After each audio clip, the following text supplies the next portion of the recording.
septembre 2024 ont permis la saisie d'une variété de produits pharmaceutiques contrefaits dans le quartier Zongo de la commune de Djidja et dans la localité de Pédépo, commune de Zanyanado. 3 commerçants impliqués dans ces activités illicites ont été interpellés. Dans le cadre de la lutte contre le trafic, la commercialisation et l'usage de médicaments contrefaits, ces individus ont été placés sous mandat de dépôt après avoir été présentés au procureur de la République près le tribunal de première instance de deuxième classe d'Abomey. La police républicaine reste engagée et appelle la population à une collaboration renforcée pour éradiquer ces pratiques criminelles qui mettent en danger la vie et la santé des citoyens. En titre, le marché moderne de Ouébo dans la commune de Tofo est officiellement mis en service. La cérémonie d'inauguration de ce joyau a eu lieu ce jeudi 5 septembre 2024 en présence des autorités politico-administratives, notamment le ministre de la Santé et celui de l'Industrie et du Commerce. À travers cet acte historique, la dynamisation de l'économie locale est renforcée au profit d'une communauté déterminée à se moderniser tout en préservant ses traditions et racines culturelles. Fruit d'une transformation spectaculaire, ce projet est rendu possible grâce à la vision éclairée du chef de l'État et à l'engagement de son gouvernement à moderniser les infrastructures marchandes. Écoutons la ministre de l'Industrie et du Commerce, Sadia Alimatou Assoumane. Nous voilà 62 ans plus tard, grâce à une vision, grâce à un homme. 62 ans plus tard, nous ouvrons les portes d'un édifice qui revêt une importance capitale et témoigne de l'engagement du président de la République pour sa lutte en faveur du développement économique de notre pays et du bien-être de chaque Béninois. Ce moment est historique non seulement pour Ouébo, mais aussi pour tout le Bénin, parce qu'il incarne notre vision d'un développement équitable et durable, où chaque région, chaque communauté se voit offrir les moyens de prospérer et de contribuer au rayonnement de notre nation. Akodenawa, aujourd'hui connu sous le nom du marché de Ouébo, est vraiment un symbole de paix et de cohésion sociale. Oui, ici, nos populations n'auront plus peur des barbaries qu'elles subissent au retour de leur lieu de vente, parce que le marché est fait pour que tout soit sécurisé. Situé au cœur d'une région agricole florissante, le dit marché est construit sur une superficie de 7 992 mètres carrés sur un site de 9,3 hectares. Pour la directrice de l'Agence nationale de gestion des marchés, sa structure s'engage à gérer de manière efficace et assure de la maintenance continue de ce marché afin de garantir sa durabilité pour le bonheur de ses usagers. Écoutons la directrice générale de l'ANAGEM, Eunice Loisel Kinifo. Elle parle ici des spécificités du marché moderne de Ouébo. Situé au cœur d'une région agricole florissante, ce marché moderne est conçu pour refléter la richesse de nos terres et soutenir les efforts de nos agriculteurs et commerçants. Construit sur une superficie de 7 992 mètres carrés au sein d'un site de 9,3 hectares, le marché comprend 847 espaces de vente, dont 557 étals, 76 boutiques, 6 restaurants, 3 boucheries, 3 poissonneries, 2 magasins, ainsi que des installations sanitaires, des bureaux administratifs et un système de sécurité incendie. À l'instar des autres marchés construits, le marché de Ouébo est un pilier central de notre développement local. La modernisation de cette infrastructure pose les bases d'un environnement propice à la croissance économique et à la création d'emplois, renforçant ainsi les revenus des ménages et dynamisant l'économie locale. Les bénéficiaires se disent très reconnaissants envers le gouvernement et son chef pour cette œuvre gigantesque. Le marché moderne de Ouébo sera un véritable outil de développement selon eux. Occasion pour la mairesse de la commune de Tofo de réitérer l'engagement du conseil communal dans l'accompagnement de l'ANAGEM pour l'utilisation judicieuse de cette infrastructure. Suivons la mairesse de Tofo, Bibiane Adamazé. Grâce à son architecture attrayante, il se positionne comme un centre stratégique pour le commerce régional et ce entre les communes et les régions. Il comprend des variétés de commodités pour offrir aux usagers un cadre adéquat dans l'exercice de leurs activités. Nous croyons fermement qu'il augmentera les flux commerciaux et pourra booster la croissance économique de la commune de Toko. Je voudrais donc rassurer les uns et les autres que la mairie ne ménagera aucun effort pour accompagner l'ANAGEM dans sa mission pour une utilisation durable et à bon escient de ce joyau. J'invite donc tous les consommateurs béninois à faire un tour dans ce nouveau marché pour s'approvisionner en produits agricoles, en gros comme en détail.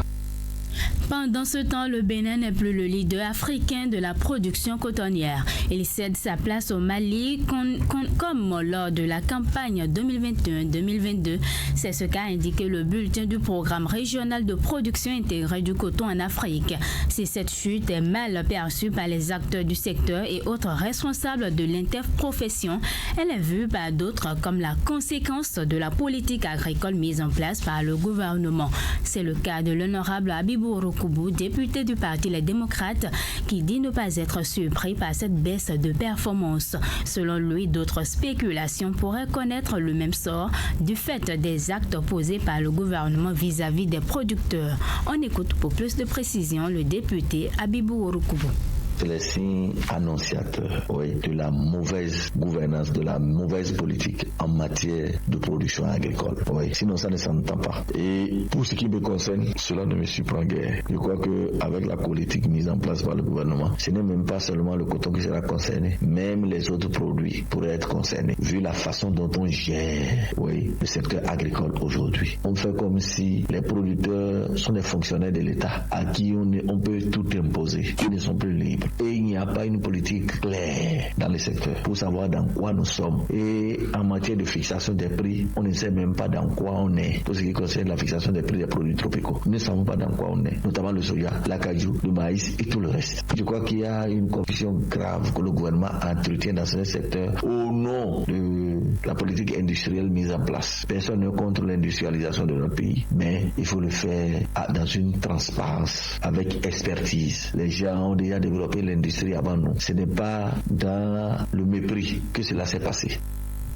Le député appelle le gouvernement à mettre au cœur des réformes dans le secteur agricole les producteurs agricoles.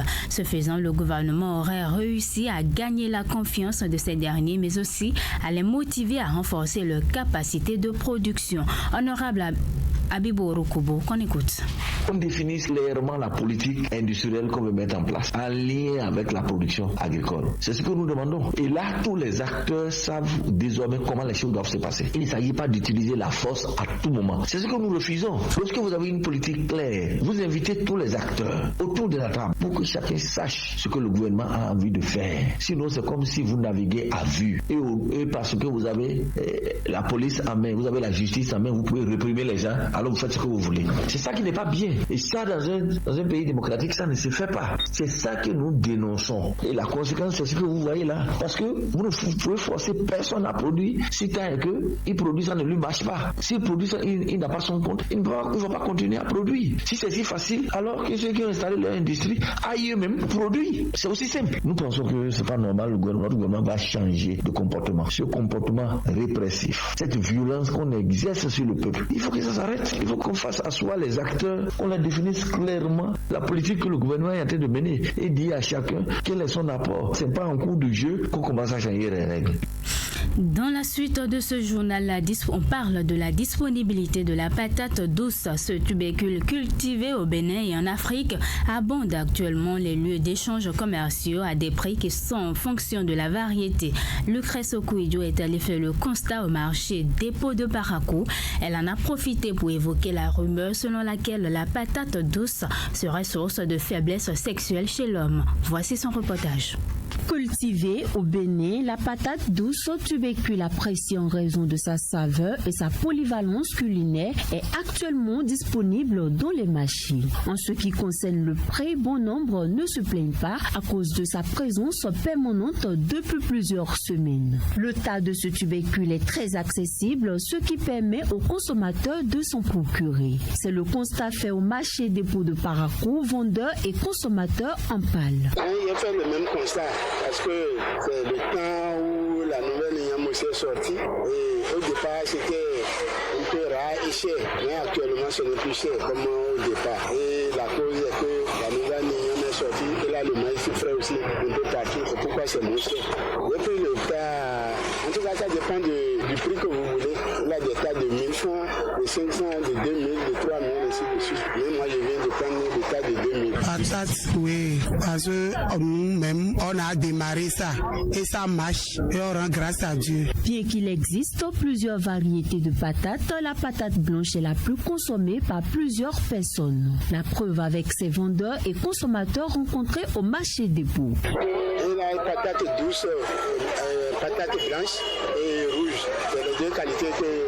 Rouge là, il y a rouge là, deux qualités. Patate là, il y a beaucoup de qualités. Et ce qu'il y a rouge puis là, il y a notre rouge, bien rouge. Il y a notre rouge là, dedans là, jaune dedans. Il y a notre rouge là, dedans c'est blanc. Et blanc là aussi, il y a deux qualités. Et notre aussi dedans blanc là, jaune dedans.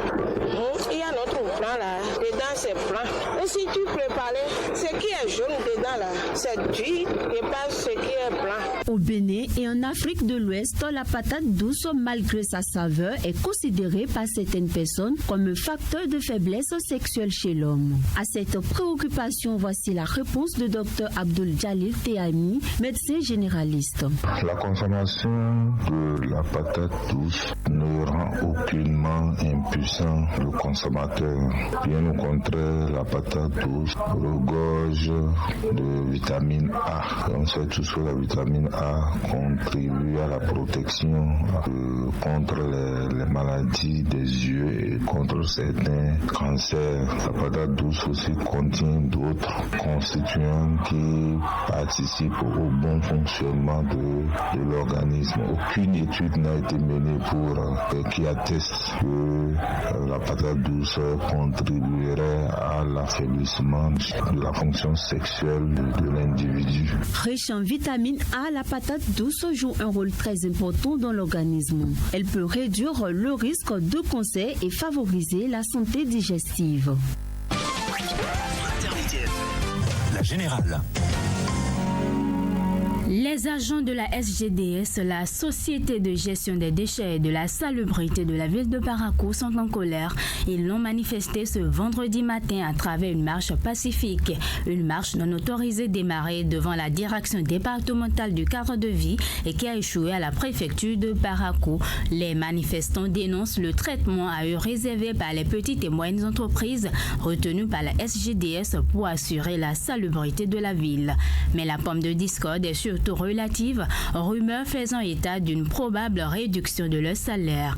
Et s'ils n'ont pas été reçus par les autorités préfectorales, ces agents se sont tout de même confiés devant micro et caméra. Écoutons Taoufik, l'un des manifestants. Nous avons été informés que nous serons reversés à ces PME. À quand? On ne sait pas. Nous avons fait un premier contrat de 6 mois. Le contrat a été prolongé 3 fois de suite de 2 mois. Nous sommes à 1 mois, des 2 derniers mois, nous n'avons pas encore fini. Déjà, les PME sont sur place et sont déjà en train d'appeler. Ceux qui ont été reversés à chaque PME sont déjà en train d'être appelés. Mais nous sommes très mal reçus par ces PME-là. Ce n'est pas du tout ce à quoi on s'attendait. Les PME-là sont en train de se foutre de nous en fait. On ne sait pas si c'est parce qu'ils ont appris quelque chose sur nous déjà ou quoi, on ne sait pas. Mais et cette personne nous dit déjà qu'il nous attend sur le terrain. Maintenant, comment voulez-vous qu'on soit à cœur ouvert et travailler avec ces ONG-là? Il y a aussi le point financier. À la SGDS, nous sommes à 60 000 probablement comme salaire. Là-bas, maintenant, il y a des rumeurs qui disent que nous serons à moins que ça. Comment est-ce qu'on peut être dans une entreprise et aller maintenant dans des ONG et reculer côté financier? Ça ne peut pas se passer.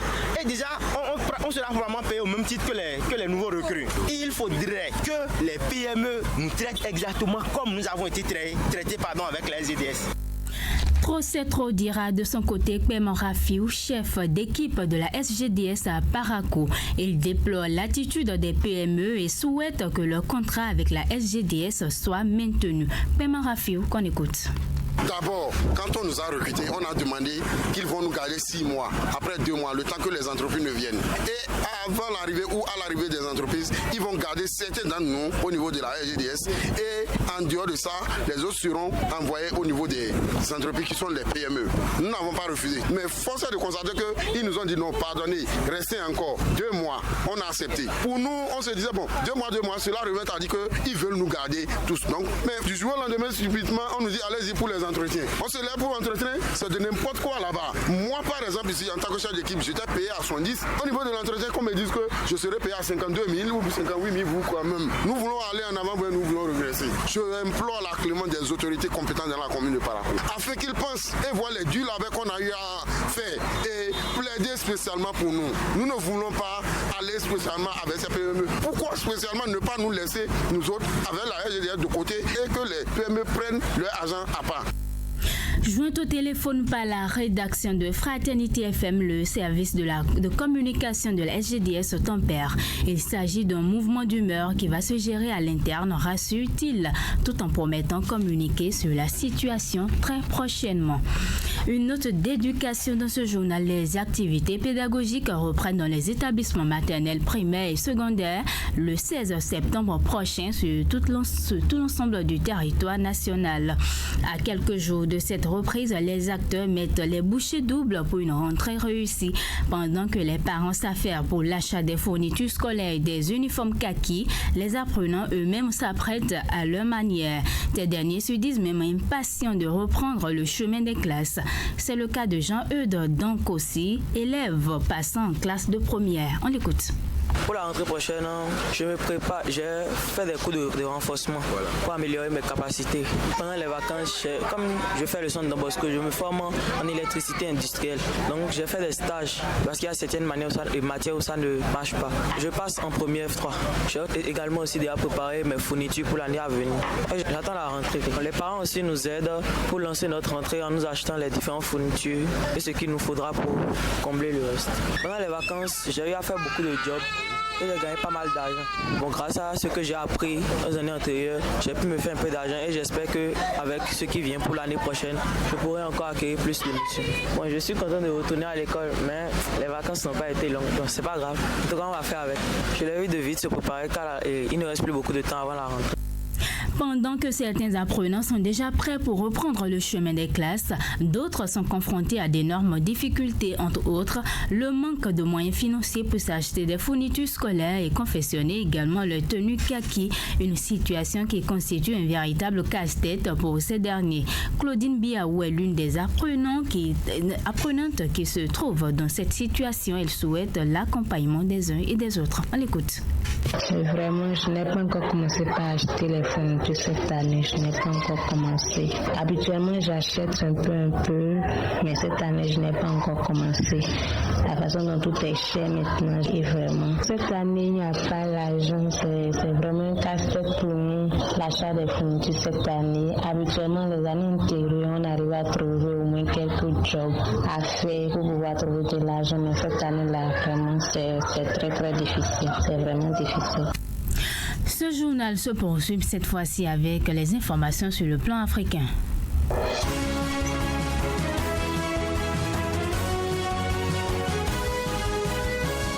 C'est plutôt l'espoir et je suis avec vous, Epiphane Chabi. Bonsoir. Bonsoir, Karine Diagui. Éliminatoire Cannes 2025 gagne notre rang et c'est Guépa prêt à défier le Nigeria. Oui, en conférence de presse d'avant-match cet après-midi au Godswill Akpabio International Stadium, le sélectionneur des Guépa, Genotro, estime être prêt à livrer donc un beau spectacle, un spectacle de qualité bien évidemment, demain contre le Nigeria. Le coach allemand, 5 ans à la tête des Super Eagles, reconnaît le talent de ses anciens joueurs, un groupe compétitif, notamment avec le retour de grands joueurs tels que Victor Osimhen et Trossé Kong et bien d'autres. Cependant, cela n'empêchera pas les joueurs béninois de s'illustrer, selon le sélectionneur national Genotro qu'on va écouter.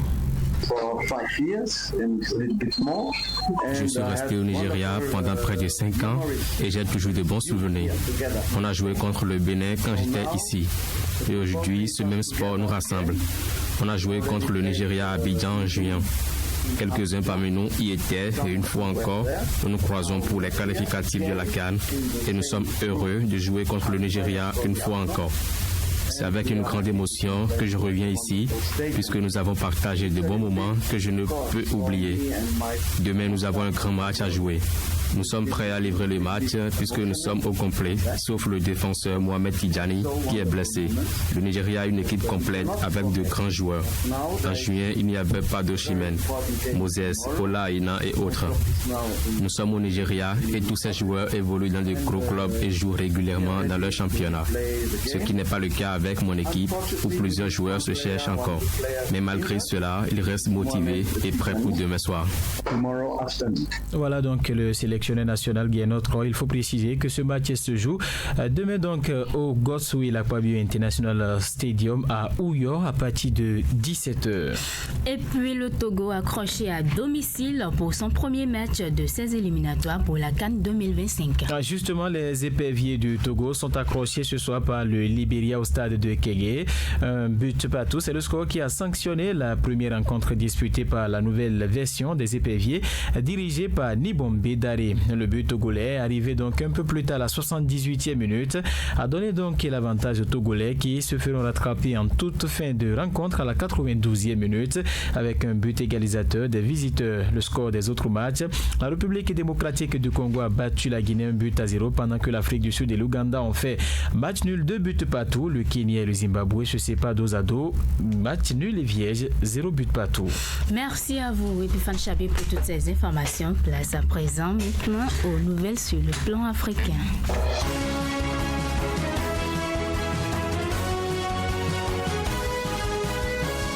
Je suis avec vous, Olivia Liman. Bonsoir. Bonsoir, Karine Djegui. Bonsoir à tous. Sénégal, les camps de l'opposition et de l'exécutif continuent de se rejeter la faute. Effectivement, une nouvelle session extraordinaire s'est ouverte ce jeudi à l'Assemblée nationale à la demande du président.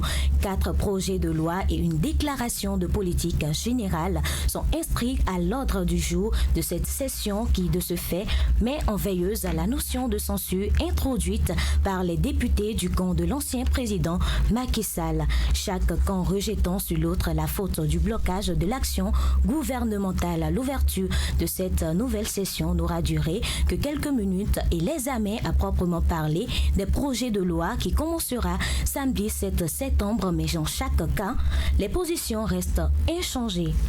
Cameroun, pour finir, le bilan des inondations dans la région de l'extrême nord. Des pluies diluviennes arrosent plusieurs pays du Sahel en cette période de veille de rentrée scolaire.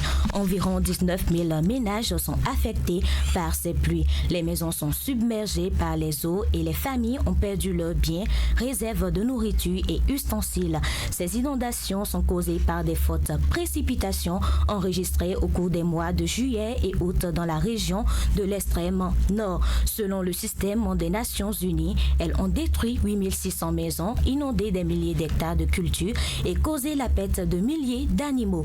Près de 1 600 000 personnes, dont les milliers d'enfants, sont affectés. Selon le bilan tracé par le bureau de la coordination des Nations Unies au Cameroun, 7 personnes ont été tuées. Merci à vous, Olivia Liman, pour toutes ces informations. Place à présent à la revue de presse nationale.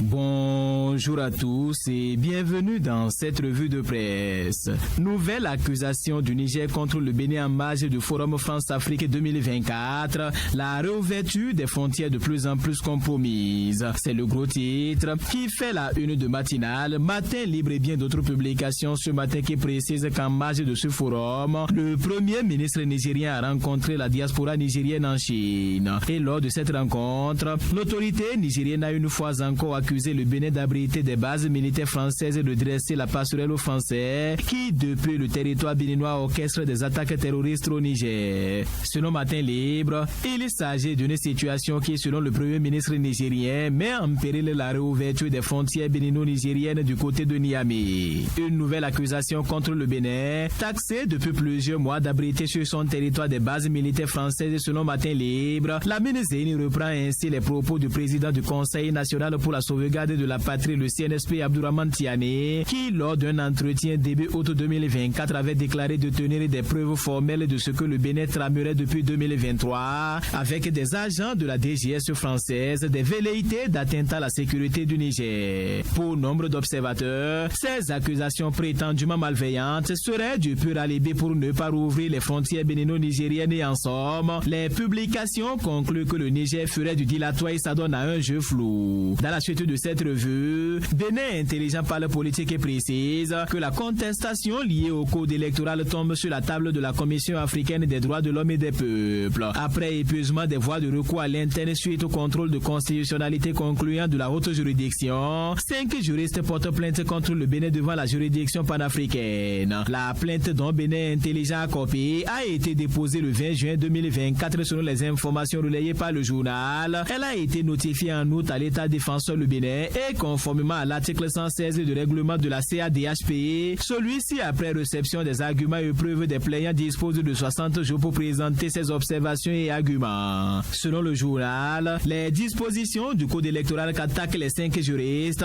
sont celles qui font le plus de bruit et il s'agit notamment du mandat impératif et des conditions d'éligibilité des députés. Les plaignants voient d'un mauvais œil l'avant-dernier alinéa de l'article 132 nouveau qui dispose qu'un député ou un maire ne peut parrainer qu'un candidat membre désigné du parti l'ayant présenté pour son élection. La plainte épingle aussi le seuil d'éligibilité à l'attribution des sièges, recueillir au moins 20% des suffrages valablement exprimés dans chacune des circonscriptions électorales législatives, fait savoir le journal qui précise que les signataires observent qu'il y a une sérieuse contradiction avec les prévisions constitutionnelles dont l'article 80 nouveau selon lequel la durée du mandat est de 5 ans renouvelable 2 fois. Chaque député est le représentant de la nation tout entière et tout mandat impératif est nul. La Commission africaine des droits de l'homme et des peuples est en outre invitée donc à statuer sur le caractère abusif des pourcentages du parrainage mais aussi le caractère antidémocratique de la disposition elle-même, conclut les publications. Et plus loin, Fraternité nous informe que les députés à l'Assemblée nationale 9e législature vont se réunir la semaine prochaine pour une session extraordinaire avec plusieurs points à l'ordre du jour dont l'examen du projet de budget de l'institution pour le compte de l'année 2025.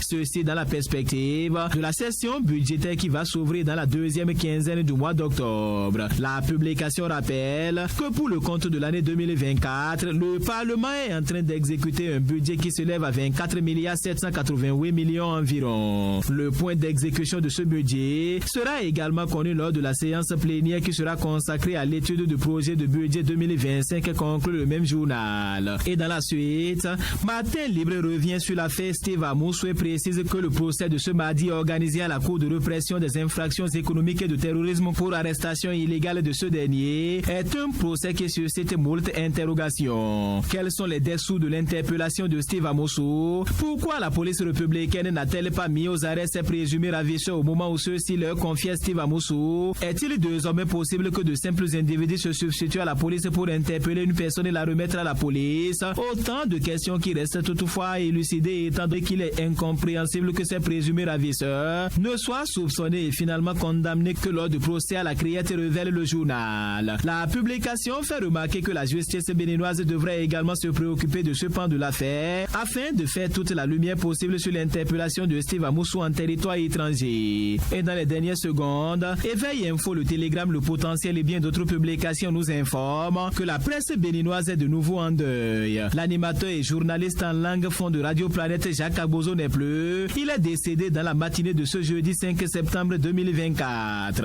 Et toujours ce carnet noir dans le rang des journalistes, un autre journaliste et animateur en langue nationale Fulfulde de la radio locale Gbassi FM de Kalale, Mohamed Lamine Hassan Djodi n'est plus. Il est décédé hier jeudi 5 septembre 2024 après une longue période de maladie et le défunt était l'un des piliers de Gbassi FM, membre de la première équipe ayant fait le sacrifice nécessaire pour assurer le décollage de cette station de radio communautaire, conclut les publications. alors fin de cette revue. Merci de m'avoir suivi.